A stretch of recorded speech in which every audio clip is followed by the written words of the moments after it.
Welcome back to another episode of Kathy and Susie's Kids with Matthew Brooks. And I'm Jordan. Thanks for tuning in, guys. It's been a long time since me and Jordan just had a little one-on-one sesh here. So let's go ahead and just start straight up with the shirt. Show the shirt. This shirt? Yeah. Oh, this shirt? Yeah. Oh. Well, I know you remember Showbiz. For sure I do. And that's what today's podcast is about. Showbiz Pizza Palace. What happened to it? So I think, it was Chuckee. It's Chuck E. Cheese, essentially. Yeah. But don't you remember going there and just having the time of your life? Oh, for sure. The coins and the tickets and wasn't on Courthouse Road? I believe so. Yeah. But I will say, shout out, y'all remember that? Anybody else been there? Yeah, well, we've been there. I had a birthday party there. Matt went so far that I found some old pictures. Me and my grandmother. Just a couple pictures. Matt's seen that. Matt went to his parents' house. Yeah, had to find them. Found his pictures. Well, the thing is, me and Matt kind of was like, whatever happened? So we did a little research for you guys, so you don't have to, so we could tell you a little bit of the Chuck E. Cheese story and the Showbiz story and whatever happened to Billy Bob. Nolan Bushnell, one of the creators of Atari. Yeah, he made Pong. He had this idea at the time with his deal. He had a non-compete. He sold off to Warner, and then he had this idea of having video games and characters, kind of like a small theme park back then. Yeah, like a modern day Dave and Buster's, yeah, or what you'd see now, except with the actual show while you eat. So that was new back in this territory. We're talking late 70s, guys. Yeah. Right before 1980. So before our time, but a lot of you guys remember it. And the thing is, he pitched the idea. He had this push with it, and in the late 70s or whatever. And he got to a point where, with Warner, they had this non-compete and they felt some tension. They finally let him go, and they told him to take his little rat idea and, hit the road.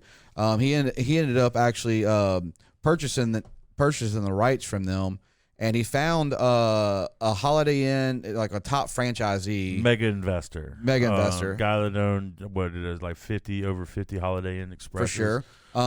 He definitely stayed at the Holiday Inn Express last night. It was Bob Brocker. Bob Brock. Bob Brock. So he's as a business guy, loved the idea, and then they hit this multi-million-dollar deal right there. But as they were figuring out how to do this, I guess they started making their own tension. I don't know. They may have their own idea, but that's when they first franchised it. So it went, and that was in California somewhere. So it went from one or two locations to multiple locations. So anytime you bring money in multiple locations, that's where I think sudden growth gets a little crazy. Nolan was trying to reach out to this creative engineer that invented the whack-a-mole, Aaron, Fetcher. And he had a company that Creative Engineering was his company. And he went, and then Bob had grabbed him, and they hit it all. Well, eventually happened is Bob jumped out of the deal with Nolan. They got into a lawsuit, which they still ran the company. Nolan ended up suing them, winning $50 million over 12 years. But come 1984, Nolan hit bankruptcy. Yeah. So in 85, Bob bought him out. And then it got to the late 80s. That's like Showbiz Pizza. Yeah. And that's what we remember. Yeah. And that's where Billy Bob came in. And the band. Do you remember the band? Yeah. The animatronic band. So the Fetcher guy that Jordan was talking about, he was the creative engineering responsible for these animatronics. And they're creepy, man. I used to be scared of them. I was just terrified of these things. And they're on the shirts.